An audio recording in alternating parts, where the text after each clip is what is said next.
Welcome to the Hybrid Real Estate Professional Podcast, where we dive deep into the intersection of career, family, and finances. Learn the mindsets, tips, and strategies to help you on your personal journey to build a life of abundance and purpose for you and your family. Now here's your host, Aaron Amin. Welcome back to another episode of the Hybrid Real Estate Professional Podcast. Today I'm joined by a special guest, Lindsay Stamp, who is a true hybrid professional if I ever met one. She has a job that she loves as a product manager and has successfully leveraged the income and skills from her role to build a portfolio of 4 rental properties. In an extraordinary turnaround, Lindsay worked hard to pay off over $100,000 in consumer debt while laying the foundation for a diversified investment portfolio of stocks and real estate. She is a former college basketball player, a content creator, and a truly fascinating individual. She's a rising star on Twitter where she openly shares her stories, wisdom, and investing journey every day. I enjoyed this conversation and took a lot of things away from it myself. I hope you do too. Let's get into it. All right, welcome to the Hybrid Real Estate Professional Podcast. Today, I'm joined by a special guest, Lindsay Stamp. Lindsay is one of my favorite creators on X, which I still like to call Twitter, but that's how we met each other. She telegraphs a really fantastic journey she's had into becoming a real estate investor. But rather than me butcher her story, I'd love, Lindsay, for you to introduce yourself to the audience. Yeah, absolutely. Thank you so much for having me. I really appreciate it. My name is Lindsay Stamp, and I'm originally from Erie, Pennsylvania. I currently live in Pittsburgh, which is about 2 hours south of Erie.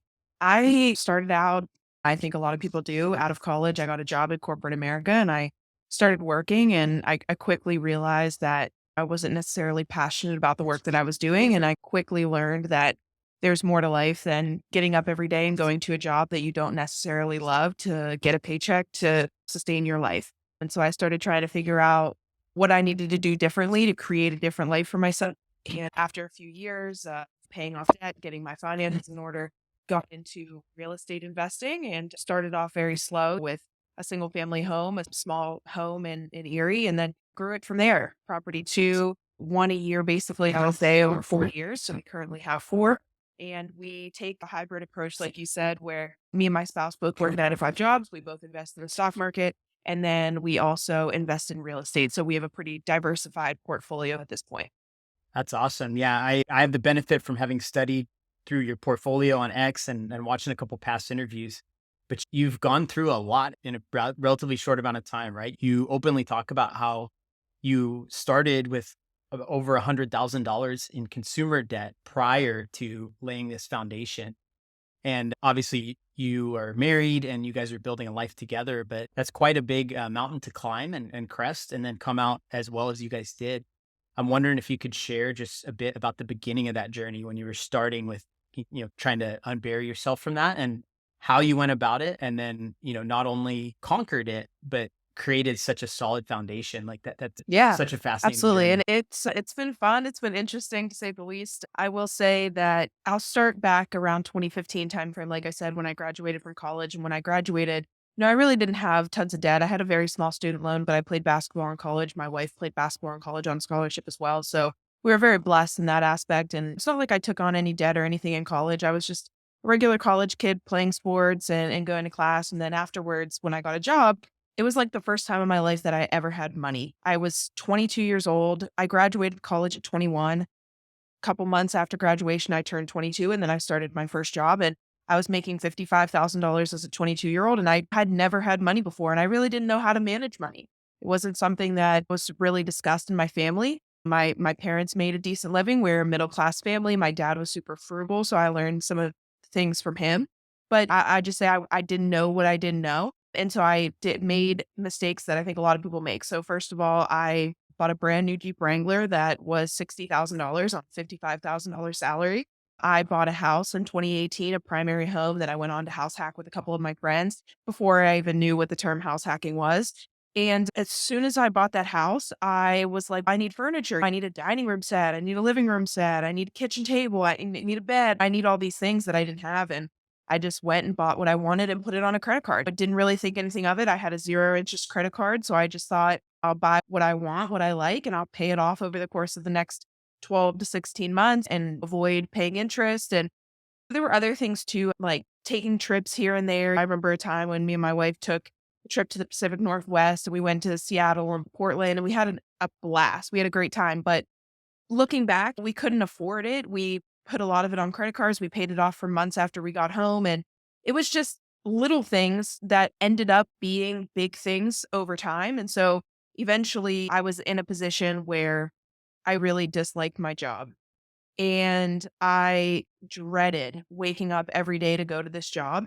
And I was thinking to myself on the way to work one day, if I want to be able to do a job that I love or make less money even or go after something I'm passionate about, then I can't have all of my paychecks going towards debt, going to the house, going towards the car, going towards the credit cards, going towards the student loan. If I didn't have to give my money away every month to lenders, what could I do differently? How different could my life look and what different decisions could I make? And me and my wife sat down and we really just listed out all of the debt. And as soon as we listed it out, it was the first time I think either of us ever really saw it and realized it was $100,000. And we were like, we have to do something. Like, we have to get serious and do something drastic to get out of this, or this is going to be the way we live our life forever.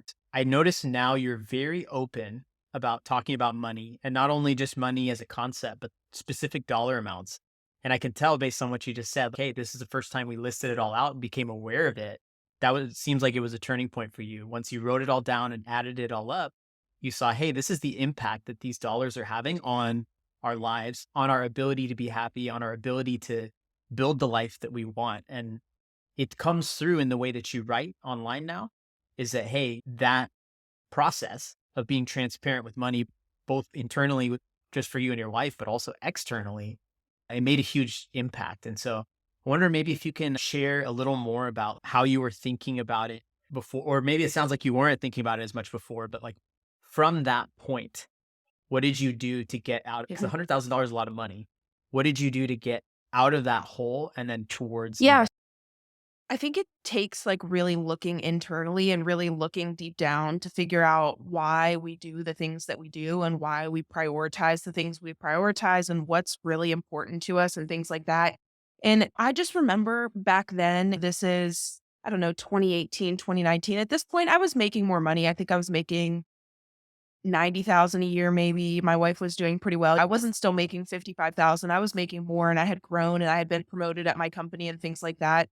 But I remember just thinking about this and talking about this with my wife. I make $90,000 a year. Me and you combined make 100 and whatever we made a year. And we don't have anything to show for it. We don't have money in savings. We don't have tons of money in investments. We had 401ks and we had started Roth IRAs, but at this point we weren't maxing them out. And so we had some money. It's not like we were flat broke, but we just didn't have anything really to show for how hard we were working day in and day out at jobs that we didn't necessarily like.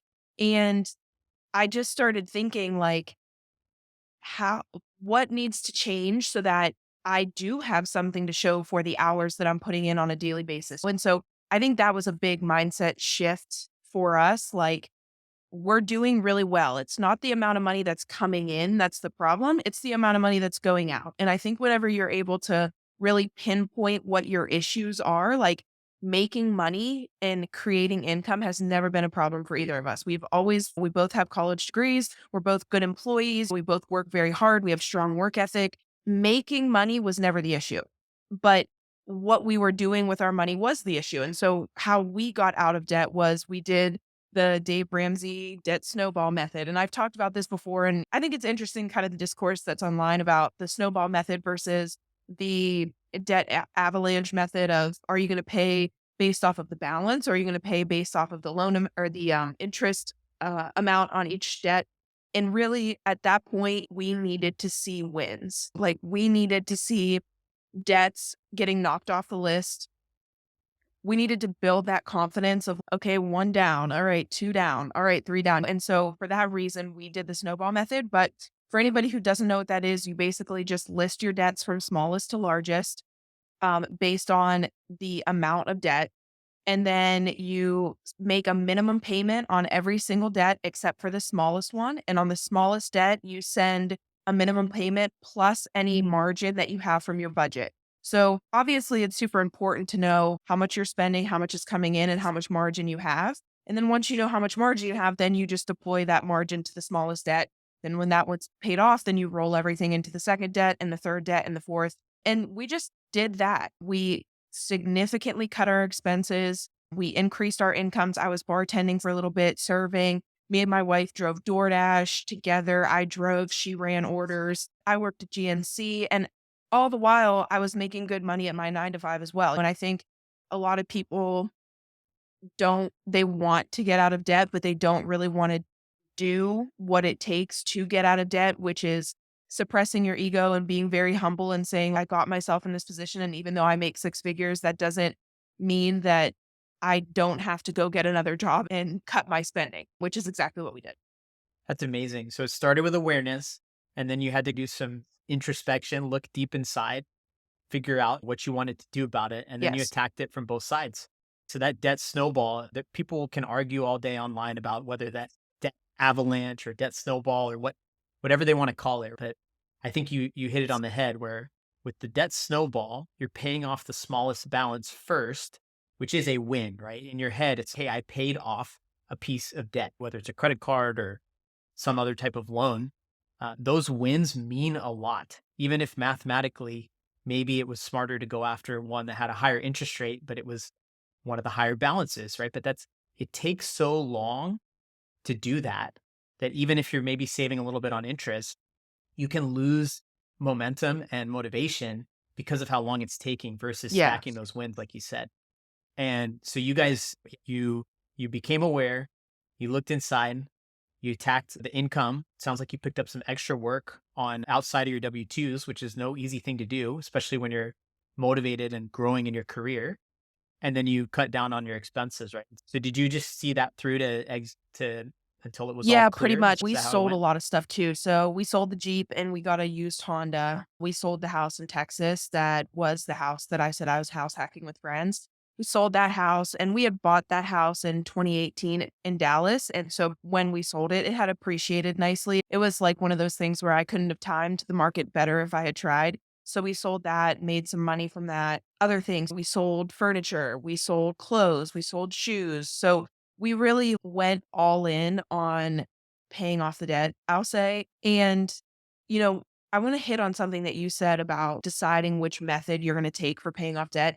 I know people that have a credit card or a student loan that might have 20,000 or 30 or 40 or 50, and it might be the highest interest rate as well. And so if you start off deciding to pay off your debt with the highest interest rate, because usually credit cards are going to be the highest interest rate. So if you have 30, 40,000 in credit card debt with the highest interest rate of 20%, you might start tackling that first and you're making payments and the balance may be going down, but the debt's not going away and the rest of them are all still there. And I've seen a lot of people get discouraged and they don't end up seeing it through because they're not seeing that progress. And everything that I've read and looked into, it always says that paying off debt and finances is more psychological than anything. How you view money, how your parents viewed money, how you grew up viewing money and your perspective on money. And so for us, like knowing in the back of our mind that this is psychological more than anything made it so that we knew we needed to stack wins to gain that momentum and to gain that snowball to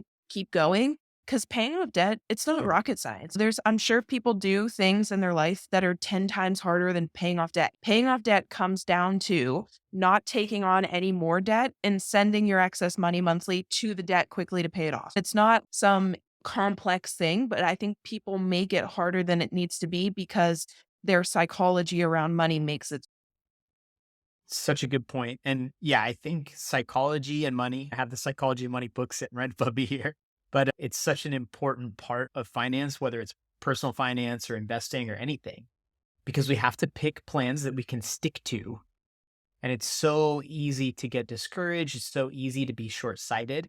It is not anything to be ashamed of to feel those ways because it's human nature, right? Even investing in the stock market, when there's a big dip in the market, I think everyone gets that feeling like, oh no, did I make a mistake? It's really hard to fight that stuff off and take the long view. So one more question on the debt Yeah. before we go to another. It sounds like you guys took it on as like a challenge and you banded together, leaned on each other support and tackled it head on. Do you think that had anything to do with the athlete's Oh, mentality 100%. that you Yeah. guys? I think that athletics and sports in general, I think overall prepared me for everything that I've gone through in my adult life so far. By nature, I'm just a competitive person and maybe more competitive than my wife a little bit, but I know she has it in her too. But it's just something that's innate in both of our families. I look at my wife's parents. Her mom was a D1 basketball player and a professional tennis coach. And my dad was a college football player. And they are both very competitive people, so much so, like, it's going down in the backyard when we play cornhole on the weekends. And we want to win. And I think that is something that both of us have in us too, where we want to win with money in life and we take challenges head on. And I think we're competitive. And I think when you realize that you're significantly under par in one area of your life and you're a competitive person, like, you want to flip that around. You don't want that to be your identity. I'm somebody that's $100,000 in debt. That's not fun. That's not cool. There's nothing great about that. I think consumer debt and real estate debt is a lot different. And I don't view real estate debt the same that I view consumer debt. But I just think if you are somebody that wants to create a very well rounded life in general, your relationships and your money and your career and your family and your spiritual life, if you're spiritual or believe in God, if you want to be somebody that's well rounded, you can't just have one area of your life that's significantly lacking because I think that takes a toll on anybody. 100%. A lot of people defer parts of their life because they're doing really well in one area. Oftentimes it's money or career or something external, and they ignore a lot of that inner work that you have to do. And some of the inner work could be financial related, right? So in your guys' case, you identified something that you knew once you looked at it over a long period of time, it was going to become a bigger and bigger liability. And instead you decided, hey, we're gonna flip the script and do what it has to be done to turn that into an asset. So you alluded to different types of debt. So as somebody who had to climb the mountain out over a lot of that consumer debt, was it difficult for you to take on real estate debt, mortgages, what we would call productive debt? Did you hit any mental barriers the first time? I know you bought a house in 2018 that you used as a house hack, but the first time you bought a straight ahead rental property after getting out of all that consumer debt, You was know that hard what? for you? It's not. I wouldn't say like I hit a roadblock as far as wanting to move forward with properties, but I will say that at the beginning when I started in 2019, when we bought our first rental property in 2020, like, I had envisioned growing the portfolio a lot quicker than we have and taking on more doors and more debt and getting this thing going a lot quicker. Maybe multifamilies and single families, maybe commercial real estate. Like, I didn't really know exactly what we wanted to do, but I envisioned back then, 5 years ago, that we would take on much more quickly than we have. And as I got into investing in real estate, I definitely feel like I've pumped the brakes as far as like my risk tolerance. We don't have tons of real estate debt. The real estate that we purchased has not been super expensive. And one of the properties of the four we paid for in cash. So we didn't take on a mortgage for that property. So I think at the beginning, I would say that I was all in on taking on debt, as many doors as we can, assuming they cash flow, assuming the tenants are going to pay down the properties and you're going to have appreciation and equity and things like that. But as we got into like property three, property four, I'm not as keen on taking on debt anymore because I just feel like it is a risk. And I'm trying to create a life where I don't have to worry at night about the amount of debt that I have or about investments going south, or I just want to sleep soundly at night. And what I've realized is when you don't have consumer debt, you sleep really great at night. And so I don't want to mess up the good thing that we have going by taking on too much too quickly. Productive debt can quickly become a liability if you're not careful, right? So what do you think changed though? Because I find this really interesting. When you got out of the consumer debt and then you said you were really motivated to start buying and scaling a real estate portfolio, which is inherently risky, but not if you do it correctly and with sound fundamentals. But you had that hunger. What changed between then and when you quote unquote pumped the brakes? Like Yeah, what changed? I think just experience. I think experience of dealing with tenants, of dealing with renovations, of dealing with contractors, of dealing with just all the mistakes we've made. I've never been afraid to share the mistakes and the things that I've done wrong. And I feel like I've been very open about a lot of those things on Twitter of the dumb things I've done with money and the things I didn't know. And I think that there's something to be said for diving in headfirst to something that you want to do if when you don't have all the knowledge and then taking on too much risk in a dumb way, if you will. Like I think that there's a very fine line. I've said many times in posts that I've made that you don't need to know every little detail. You don't need to know everything about real estate to get started. You just have to be willing to get started and understand that things are going to happen that you don't know about, and you're just going to have to find a way to figure them out. And it's okay to jump in and not know every little detail because I think a lot of people sit on the sidelines for way too long because they feel like they don't know everything, that they ultimately don't end up jumping in. So I think that there's a fine line between doing that and then going all in and scaling your business so quickly when you don't have the knowledge to, and making mistakes that are ultimately going to compound and compound. So for us, like we took it slow, but we made a lot of mistakes. I'm sure looking back, there were things that we would have done differently and we probably should have assessed differently. And a lot of the mistakes I think only come with experience. So I think at the beginning, I was thinking real estate's all sunshine and roses and I'm going to be able to quit my job and have enough money coming in that I won't need to work. And that is still true. And there are people that do that, but real estate is not all sunshine and roses. And there are things that happen and go wrong. And I've seen people have very serious mistakes that hold them back long term. Yeah, couldn't agree more. It's very similar to experience I had that people think they want a lot of something before they have any of it. And sometimes you have to get a taste of it to know, does this even fit with what I want for my life? And there's a whole pendulum of ways you can handle real estate, right? You can self-manage, you can do all the work yourself, or you can outsource everything. You can invest right, on your street, or you can invest 3,000 miles away. There's a whole spectrum of the experiences people can have as real estate investors. But I think you said something that really hit with me, right? Is that if you try and eliminate risk, it simply can't be done, right? There's going to be things Yes. that you can't plan for. The only thing you can plan for is that there Can't will be plan things for. that you can't plan for. To mine, I'm probably going to butcher it, but risk is what's left when you think you've thought of everything. It's what you don't see. And so like the idea, you can by definition not eliminate risk. Learning as you go, learning from experience. So it seems like there are maybe two different distinct chapters in your real estate. One is this accidental house hack. And then the second phase is where you are now. So I use the word accidental because I think I hear a lot of people and a lot of people that have come on this show say the first time they ended up as an investor was almost by accident. So how did that come to be and what did you learn from that house Yeah, specifically? back then I just I had an arbitrary goal, and I don't know why I had this goal, but I just had a goal that I wanted to own a house before I turned 25. And I don't know where that came from or where I heard that from. Wasn't Nobody was pushing me or forcing me or trying to guide me in that direction, but for whatever reason that's what I wanted to do.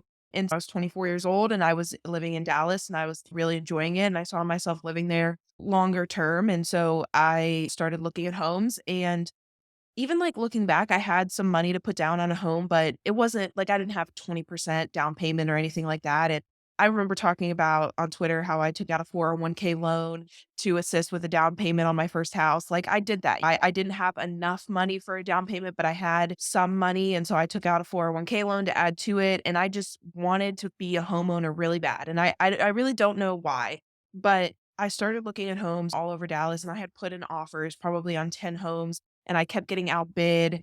And it was frustrating because I would see these houses and I would fall in love with them and I would see a future there. And then I would put in my offer and somebody else would outbid me. And I wouldn't have the capital to be able to make up a better or higher offer and get the home. And so I would have to walk away.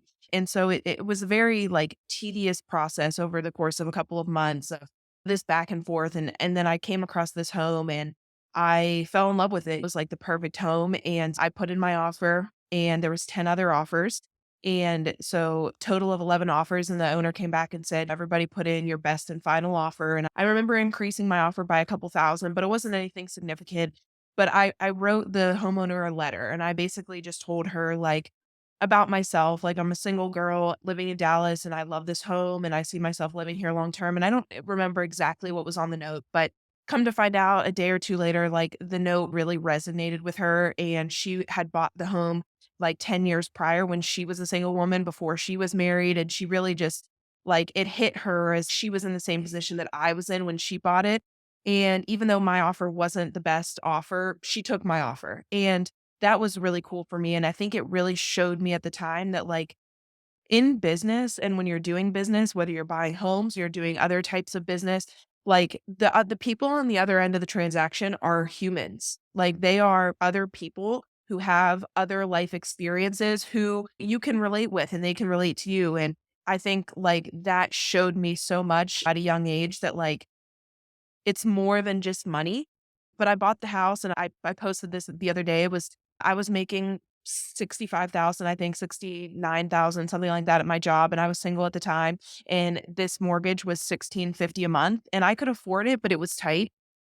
And I had a couple of friends that lived in Dallas, and I was just, "Hey, do you guys wanna move in? Like, you could rent from here," and, like, we each paid 550, and we had a blast, and the biggest lesson that I'll say on that house is all of the money I had, including my 401k loan, went towards the down payment and the closing costs, and I didn't have a lot of money left over, and inevitably, when you buy homes, things go wrong. And so, for example, very soon after I lived there, there was like a piece of wood on the side of the house that a possum broke into and got into the side and was like in the roof, not in the home, but in the top of the roof. And we had to have a company come out and set traps up there. And it was this process. And once it was done, then we had to have the hole covered over and the deck was like falling apart on the back. So I had to have a new deck put on and some siding needed repaired and like things that I just thought wouldn't need fixed right away and that like I could get to down the line ended up becoming a little bit more of an urgent matter. And I didn't have the money for it because I had just put all the money into the house. And so those were the small things that I said that went on credit cards and went on loans and then contributed to the debt. There's more to buying a home than having enough money for a down payment and closing costs. And even though you can do as many assessments as you can, things are always going to go wrong and things always cost more than you think they're going to. So you need to have a good nest egg to the side in addition to those home costs before you jump into real estate. Those are some damn good lessons to take away from your first house. And I love the story about the personal note. I write about this, I share about this all the time. And anytime I'm working, if I'm coaching somebody, once we get to the point of making offers, I don't necessarily suggest that in every single case. But I do think that for me personally, there are 3 transactions that I've written those letters for that actually that made a difference. And in your case, you just shared a story of that too. That stuff does matter. Because like you said, your story resonated with the seller who recalled some past phase of her life where she was in a similar boat and that just clicked, right? And I've written a letter too where we had a young family, we had a handful of investments, we're really trying to build a foundation for our future, for our family, and that clicked. Interestingly enough, I sold a house last year and I wrote a letter to the buyer, which I know sounds backwards, right? But it was something where we needed to close quickly and we were working under a bit of a deadline.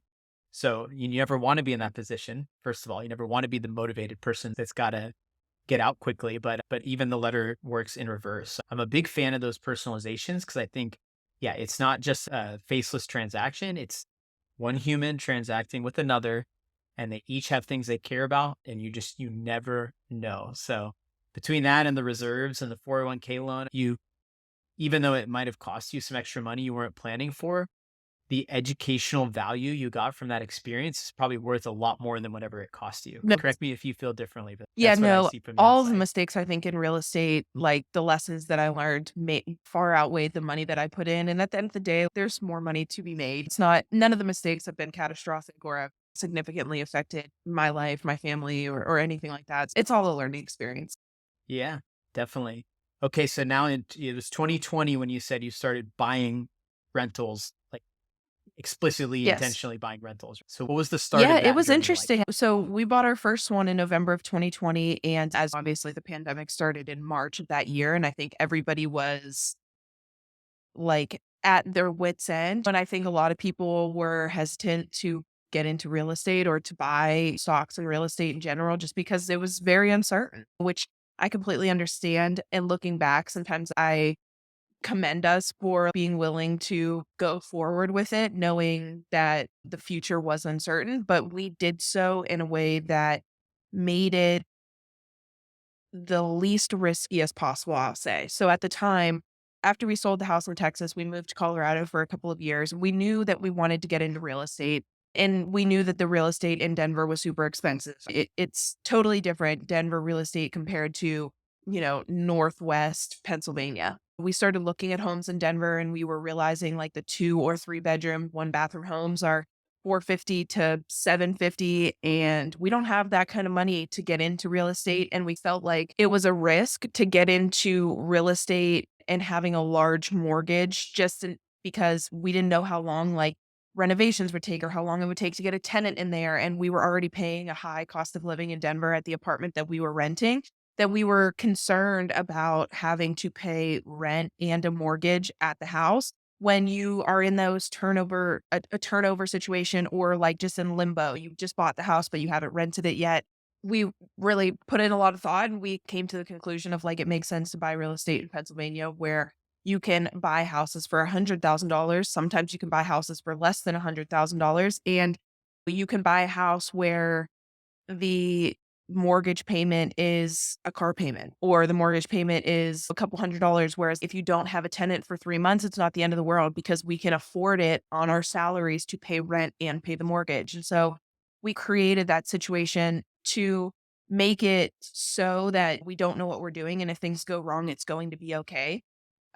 So we bought our first place at the end of 2020. It's a single family home in Erie. And we got a great interest rate, 3% interest, which looking back is fantastic, very low mortgage. And we started out buying one that didn't need a lot of work. I think in total, we put in $1,200 in repairs. There was like a tree that was damaging the roof and the tree needed to come down and had a small roof repair.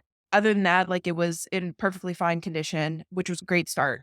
And then the following year, we bought property number 2, which was another single family home. This one, our strategy was that we bought it as a primary home. We were going to move home to Pittsburgh from Denver to be closer to family. And so our thought was, we're going to buy this place. We're going to move into it. We're going to live in it for a few years. We're going to fix it up and renovate it.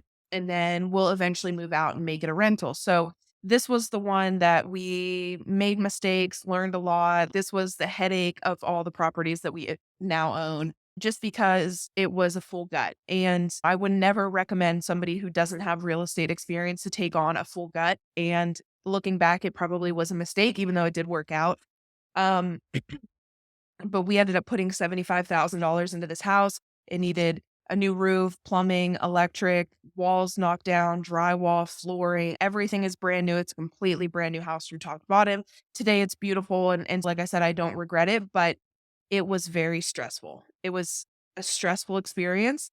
But ultimately, we now have a tenant in that place and it cash flows very nicely. And it's a great property to have, but it was quite a headache. And then the next year we bought property number 3, which was another single family home in Erie. And it was all 3 of the properties I'm talking about so far were all off market deals. So we knew the person who was selling this place, they had owned it for 20 years. They knew it needed a lot of work and they didn't have the money to put into it. So they approached me knowing I was getting into real estate at this point. And it's under renovation currently and it's just almost finished. And we're planning to do the BRRRR strategy on this property. So we've tried several different strategies for different places. But it's another single family home. It's beautiful. It's a couple blocks from the lake, has a great yard, and it needed a lot of work. And so again, like our second renovation, now having one prior under our belt. And then the fourth one is our fourth single family home, is the property that we moved into as a primary, this home. And when we moved into this home, that's whenever we were able to make property 2 a rental. So that's the breakdown of our portfolio, all 4 single family homes on different levels of work needed on each of them. That's what it's all about. Diversify your experience, get a little taste of, yeah. So you've lived in a house, you've done a gut rehab. So you've done a lot of stuff and you don't learn this stuff by accident, right? So where do you, where did you get your information or the connections or fundamentals to feel comfortable Yeah. undertaking So this? I haven't mentioned it so far today, but I've talked about this a little bit on other podcasts that I've been on. My wife's grandma owns real estate and has owned real estate since the 80s. And she's currently 74 years old. She lives in Florida half the time, and then the other half the time she lives in Pennsylvania and manages her real estate. When she's in Florida, we manage her real estate for her and all of her tenants. And we screen tenants for her and get people in her places and handle the paperwork and, the collection of rent and all those kinds of things. But she's done a lot in real estate and been very successful, and recently started selling off some of her properties as she's gotten older so that she could move to Florida and things like that. At one point, she had a couple $1 million of paid off real estate that she never took out any mortgages, never took out any loans. She paid all of her real estate in cash. She was the type that would save up her money until she had enough to buy cash for real estate. Obviously, this is in the 80s and 90s and early 2000s when real estate was inexpensive compared to now. And then she just held on to her properties for the entire time, decades. She's had her properties for decades, and she's definitely been a mentor to us. The second property that we purchased that we ended up living in that I mentioned, the person who was selling it, she owned 4 or 5 other houses on that street. And the person who was selling it came to her first and asked if she was interested in buying it. And then she brought it to us. I'm going to buy this place unless you guys want to buy it. If you guys want to buy it, then it's all yours kind of thing. And so we've learned a lot from her, and it's been nice having somebody in our corner who's been through a lot of the things that has already experienced a lot of things that we're going through now, and knows how to do things. And she also has tons of connections. So she knows contractors and she knows plumbers and electricians and things like that. And so that has made the transition a little bit easier as well. Yeah, having a mentor, whether it's someone in your family or someone outside, it's priceless. Just the idea that you have someone that you can call when you're faced with a brand new situation, no matter how daunting it is, even if they haven't been through it, if they've been around real estate for decades, chances are they're going to have a good idea of how to at least tackle the problem. And I think there's a lot of people listen to podcasts and read books, which is very valuable. But there's a difference between hearing somebody else tell a story that's anecdotally applies to their situation, but it might not apply to yours, versus being able to talk about your Like, specific situation with someone who has experience. Like those are two different things. And I think sometimes people take what they hear on a podcast as verbatim, like advice to themselves. And that can be pretty dangerous, right? If somebody who's speaking has a completely different life than you, different circumstances, is giving advice, it's hard to interpret that through the lens of what's important to you in your 100%. life. And so I think, yeah, that's having that Oh, yeah. mentorship is Yeah, super for sure. important. And it just gives you a confidence. No problems too big or nothing that comes across your plate is going to be the end all be all. There's a solution for every problem. And mostly in real estate, most times you're not going to come across something that somebody else has never encountered. Usually, like the situations you're going to, the run of the mill situations, other investors have also had in their life too. Yeah, and I would argue that nobody should try and reinvent the wheel with real estate. If you have encountered something that nobody's encountered before, maybe you're going a little too far outside the box of what you need to, because you can just do traditional buy and hold or fix ups or burrs, like some of this stuff that's been done over and over again. You can just take that on, learn from people who have already done it, and repeat that and live a very fruitful, abundant life. Set yourself up really well without having to try and innovate and do a bunch of crazy new strategies that haven't been done before. That's exciting. And I think one thing I want to touch on too is diversification. So I see your posts, and you're not just, hey, I'm going to put every dollar I make now into real estate. You're also, I think you have Fidelity Fridays or something. Yep. That's what you call it on Twitter, but where you say, hey, here's what I contributed to my brokerage, and here's a couple other ways invested this week. So can you talk about, again, you climbed out all that debt, you got the 4 properties, but what is your kind of approach across the Yeah, board my now? approach is consistently buy when you get paid and hold long term. That it really is what it comes down to. It, and I wouldn't say that my strategy is complex in any stretch of the imagination. I really lean towards broad market index funds and ETFs. I don't dabble in individual stocks. I used to do that. I learned my lesson. I lost some money, paid some market tuition, if you will. But I really just am of the opinion that the way that you build wealth and the way that you get wealthy is by using the money that you make, however you make it, whether that's at your 9 to 5 or at a business or however real estate. and use that money to buy things that are going to bring you more money rather than using that money to buy things that are going to go down in value. So, whether that's buying businesses, whether that's buying land, whether that's buying stocks or crypto or real estate or whatever you're into, or maybe a mix of all of them, who knows? But I really think that the blueprint is very simple. It's just taking the money that you make and buying things and holding on to them long term that are going to appreciate. So, for me, we invest in our 401ks through our job. We get the company match. We max out our Roth IRAs every year, and we have for the last 5 years. We invest every week in our taxable brokerage account where we buy broad market index funds. We have recently started making a weekly purchase of Bitcoin, and I wish I would have bought it 15 years ago. And then we invest in real estate. And I think how we've done it in the past is every month we've set money aside for a down payment on another property. And so, like, always having some money going into the real estate fund so that we can eventually buy another one. And we've pumped the brakes a little bit on that just because we have a renovation underway that's taking a lot of our cash flow. And we have our other two properties are rented and they're doing well. And we're trying to do some stuff to our primary home. And so we're not as much in a hurry to buy another place right now. And with interest rates the way that they've been and home prices, it's just finding deals that cash flow are a lot harder than they were like when I was looking in 2020 and 2021 and even in 2022. Like, it was not hard to find a great property that could cash flow several $100s a month then. And in 2023 and 2024, like, it's much harder to find a place where it checks the boxes or it's going to be a deal that is going to be smart financially. And so until we find one that is one that we think is going to be good long term, that's going to ultimately bring money and appreciate, then we're not going to pull the trigger. So I pretty much buy the same things every week and do the same things. I'd ultimately say I'm pretty boring. The simpler you can make your investing strategy, the more likely you are to stick to it. And if you're doing something that is doesn't involve a lot of decision making and proven, it's pretty hard to 100%. lose. And all of my So investments are automated. So my 401k, my Roth IRA, all my brokerage buys, my crypto buys weekly, they're all automated. I don't have to think about it. I just have to focus on going to my job, doing a good job, getting a paycheck, and then the rest is on its own. My bills are auto paid, my investments are auto paid, like all of my stuff is on autopilot, and that allows me to live my life freely the way I want to live it and not spend too much time stressing about it. that's what it's all about.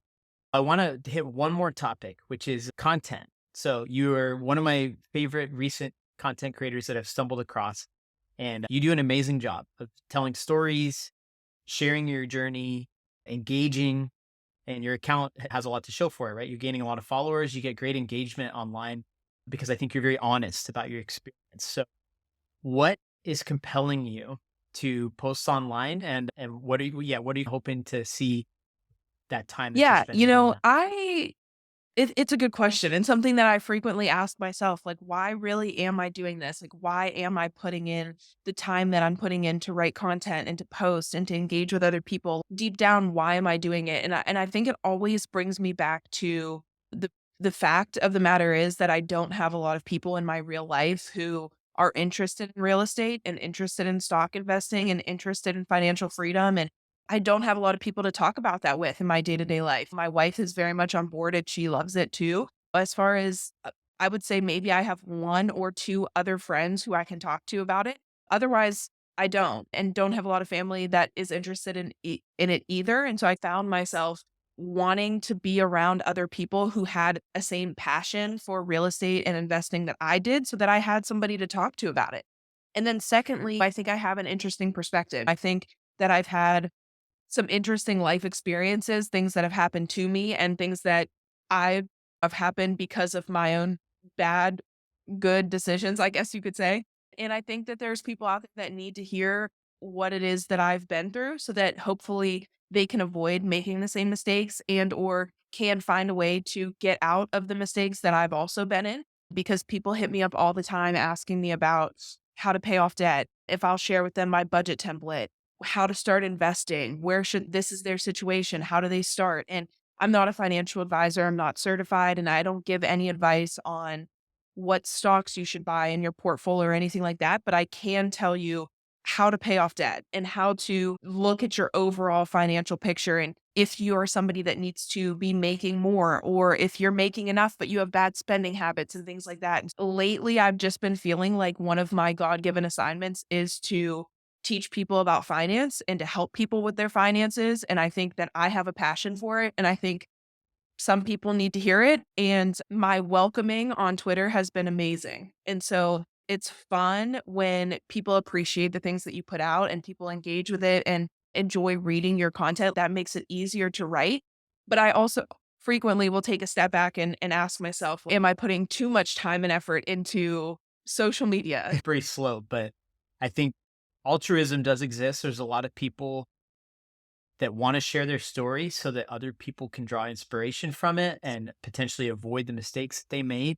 I feel the same. I don't have quite as amazing of a comeback story as you do with the debt, but I think there's something to be said for sharing the plight of an everyday investor and someone who works full time, dedicates time and energy towards, their goals and pursuing the things that are important to them. And I think there's a strong community of people that want to see that and also engage with each other, right? Like, I mean, you and I met through X. I'm sure you've met a ton of other amazing investors and people that are in the same space. And like you said, you put yourself in a quote unquote room of people who have similar interests and passions to you. And that, wouldn't have happened if you didn't put yourself out there. So I actually encourage pretty much anybody who's interested in real estate, at a minimum, go and start commenting on other people's posts. And you'd be surprised if someone constantly sees you commenting and engaging and asking good questions, they'll be inclined to interact with you if you shoot them a DM, and you can have some nice conversations and build some great relationships that way. So I think content's Me too. And I've made engine. some amazing friendships. There's a long list of people that I've met through social media, through Twitter, that I talk to now on a daily basis and who I've learned a ton from and who are more experienced than I am and a few steps ahead of me, and things that they've done or tried that did or didn't work that I can implement into my life. And that is the hands down the absolute best part of Twitter or social media in general. And you're absolutely right. I just want to say one thing. If somebody consistently engages with my content and consistently posts comments or, like you said, asks questions or over time, there's 100% chance that you're going to get a follow back from me. Like, I just want to be surrounded by the people who want to engage with me, and I will certainly return the favor and engage with them. Anybody who puts in the effort to like and retweet or comment on my stuff, I will return the favor. And that has been my experience with so many other creators. That's what we're all looking for, is to engage in conversation with other people who are like-minded. And it's amazing how fast you can grow when you simply do just that. Yeah, there's a compounding effect too. The more additional people like that you'll meet, and the more you can parlay those introductions into, soon you're jumping on Zoom calls or befriending each other. And there's some folks I've met online that I've ended up meeting in person, and the relationships grow over time together. And I think it's a beautiful thing. Lindsay, I've learned so much from watching your journey, and this conversation has been incredible. I think there's a lot of inspiration people can draw from you. I loved a few things that stuck out to me. One is there is no silver bullet, right? You took a Herculean task of getting out of that debt and also going after some of these big projects like a rehab, figuring out just your whole financial life. You didn't do it with some crazy flashy strategy. You did it by just taking an inventory of what's going on in your life and creating a plan and sticking to it. And the sticking to it part is probably just as important as creating the plan in the first place. And so I think as many people hear this story and want to know, how can I fast track and get from where I am now to where Lindsay is today, it's stick to the plan, right? That's what I took away in a nutshell. And the more predictable and consistent you can make your plan, the more likely it is to play out over the long run. And with that said, Lindsay, where can people find you? How would you like them to reach out to you? Yeah, my only social media currently is Twitter. So you can find me at Lindsay Stamp 3, and my DMs are open and I try to respond to every single one of them. So if you have any questions, hit me up. I'd love to chop it up. That's awesome. And I will look forward to hopefully having you back on this podcast sometime in the near future. But thanks again. And thank you so much for having me. I really appreciate it. Of course.